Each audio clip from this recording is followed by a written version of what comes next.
안녕하십니까. 둔산 Q&A 공부방 동화쌤입니다. 지금 역사 정리하는 거 재정리 수업 하도록 하겠습니다. 자, 보시면 유학이죠. 유학은 유교인데 공자 맹자에서 시작을 했는데 뭐 예를 들어서 주자학 할 때 주자도 유교고 왕명학, 양명학, 양명이 있는데 양명학도 유교고 고증학 옛날 그 공자 맹자의 글에 주석서를 달면서 증명을 하자라는 것도 유학이고 유교 통치 논리로는 유교고 생활 논리로는 불교고 정치를 할 때 정치인용으로 많이 쓰였습니다.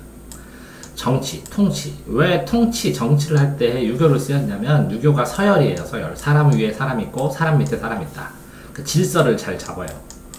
질서, 서열, 순서.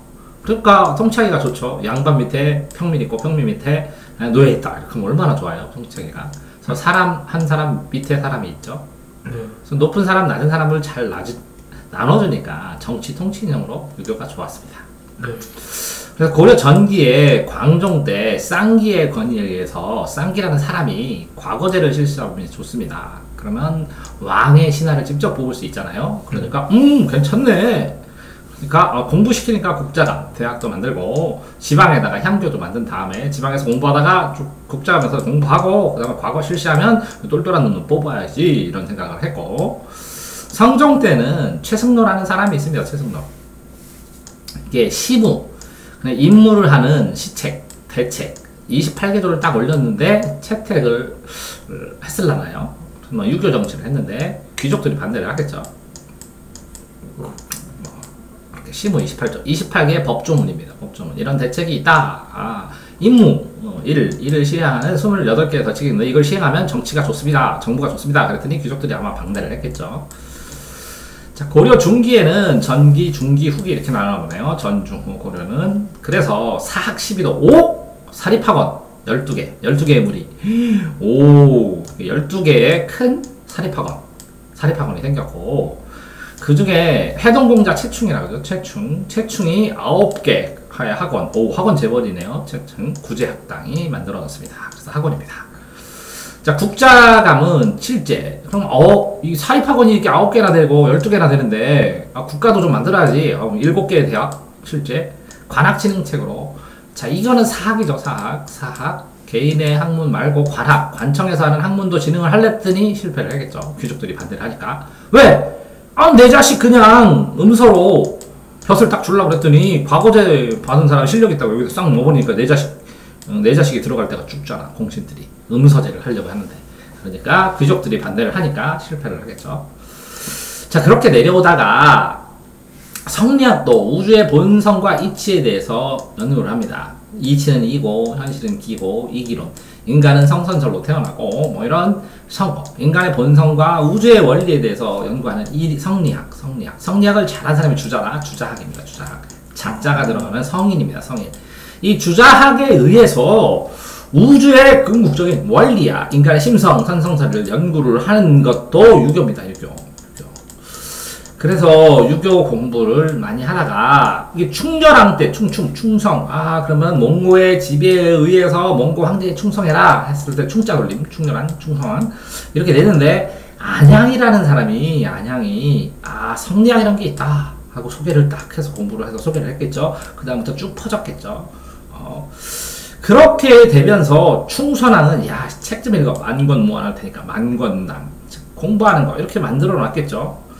그래서 나중에 과거를 통해서 아니면 공부를 성리학자 이색, 목은 정몽주, 정도전 이런 사람들이 이게 삼봉이라고 하죠. 삼봉 세 가지 봉우리. 조선의 정몽주는 저는 붉은 단심을 유지하겠습니다 하고 이방원한테 죽고 이색, 정도전. 그래서 정도전이 조선의 태계 틀, 통치 이념, 조선의 정부 시스템을 만듭니다. 개혁적으로 귀족들을 빼고 새로 전진한 4대부. 그러니까 과거를 통해서 연구를 시험에 합격한 애가 새로 전진합니다. 관리로. 그래서 그 사람들을 4대부라고 합니다. 4대부. 자, 이렇게 유교 이념은 정치 이념이었는데 그런데 그럼 불교는 뭐했냐? 고려 때보다 전에는 왕건이 훈요십조. 가르칠 훈장처럼 요점 10개. 그래서 우리 후손들이요 이거 10개 좀 시켜라 하는 훈요십점. 훈장, 가르칠 훈, 요점 10개를 법점을 딱 내려주고 그 다음에 연등에 불교에서 등을 달고 팔관해라는 불과 행사를 합니다. 행사. 그래서 국사도 있고 스님을 국사, 왕사, 왕의 스승, 그러니까 사부지요, 사부, 나라의 사부, 왕의 사부를 두기도 합니다. 스님으로. 고려 초기에 이렇게 내려오다가 중기에 의천이 불교를 다 통합하자. 교종 선종 이렇게 계속 나눌 필요 있냐? 더 화쟁사상으로 하나로 합쳐졌으면 좋겠다라는 생각을 했고, 자 이렇게 교관 겸수 교종을 겸해서 교리 공부하는 겁니다. 교종. 불경을 먼저 공부를 해야 된다는 거죠. 불경을 공부를 하고 선종 참선을 통해서 겸해서 수양해라, 깨달아라 하는 교종을 중심, 교관에서 관통한다. 교리로 관통을 하고 겸해서 수양, 참선 수양 좀 하면 깨달음을, 교리를 공부하다 보면 깨달음을 얻을 수 있을 거야. 이렇게 얘기를 하는 거니까 교종을 중심으로 해서 선종을 살짝 합친 거고, 이게 천태종이라고 합니다. 천태종. 현재. 그럼 조계종이 있어요. 조계종은 그러면 얘가 아니라 이 교종을 중심으로 선종을 통합하는 건 조계종입니다. 천태종이면 천태종입니다. 천태종. 조계종은 조계종, 천태종이 있는데, 조계종은 그러면 교종이 아니라 선종을 중심으로 해서 깨달음을 중심으로 해서 교종을 받아들입니다. 교리도 깨달은 다음에 천천히 해라. 깨달음 먼저 아니야. 뭐냐? 그럼 도노다. 도노. 깨달을 돈. 도노 점수. 그 다음에 지혜를 먼저 해야 돼. 정해쌍수. 도노점수 정해쌍수라는 이름으로 조계종으로 통합합니다. 이게 수는 그럼 이번이죠. 수는 다 교종입니다. 교종 뒤에 게. 그러면 요 앞에 거는 뭐냐? 도노나 정해는 선종입니다. 이렇게 조계종과 천태종으로 내려오죠. 지금까지. 자, 무신 집권기에 불교가 타락합니다. 그래서 진울이 우리 좀 결사를 해서 우리 좀 깨끗하게 좀 하자. 깨끗하게. 그래서 정해, 쌍수, 선종을 중심으로 합쳐서 교종 공부하자. 선종 중심으로 해서 교종. 도노, 깨달아서 점점 수행하자. 이렇게 해서 진울을 뭐라고요? 지선. 선지해도 되고 지선해도 되고, 지선이가 줄 수도 있네. 지선이. 그러면 진울인 얘는 뭐라고요? 의교. 여자 이름 같죠? 의천은 교정, 진울은 선종, 지선이랑 의교. 친구입니다. 둘 다 불교 믿어요. 의교, 지선이. 자, 이렇게 내려왔는데, 원나라 간섭기에 권문세족, 이 가문이 있는데, 원나라에 관련된 원나라 황제와의 후궁, 이래서 아니면 왕비, 아니면 원나라의 높은 관리와 관련 있는 집안이 득세를 해서 권력 있는 가문이 됩니다. 그래서 세력을 합니다. 그게 권문세족입니다. 그 스님들하고 짜웅짜웅을 하니까, 뽁짝뽁짝하니까 타락해서 올라가게 되죠. 그러다 보니까 불교 말고 뭐 없어? 도교가 유행합니다. 도교.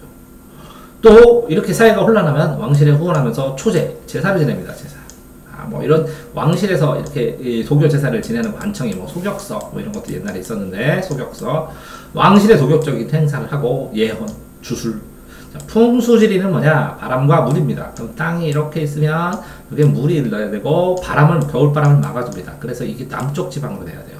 왜? 북쪽에서 시베리아에서 북풍이 불어오니까 이 배산, 배반할 때 짓는데 배산, 산을 등지고 임수, 물은 끼워야 됩니다. 그래서 배산 임수의 남양집이라는, 여기에 집 짓기도 좋아, 여기가 묘자리도 좋아 라는 풍수지리설이 퍼지고, 그러니까 도읍은 여기가 좋아, 묘지는 여기가 좋아, 그렇게 예언을 해서 예언사상으로 퍼지니까 묘청이 이 서경에다가 우리 개경 말고 서경에다 도읍을 하면 북진도 되면서 우리나라가 살아날 거야.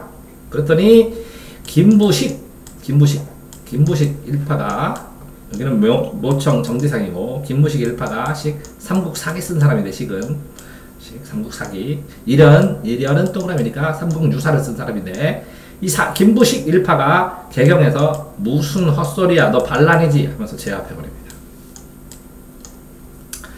자, 불교 예술은 이때 불상과 다양한 재료로 석불, 철불, 금동, 금동불, 여러 가지 부영 불상고, 이 지방에 있는 호족이 대형 불상을 만들면서 지방의 불상을 다양하게 만들기도 했고요.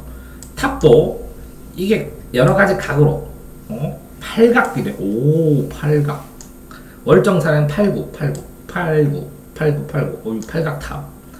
그 다음에 경천사는 10층이네요. 90, 90. 고려는 9층, 10층. 짱이야. 이렇게 탑을 만들었고요.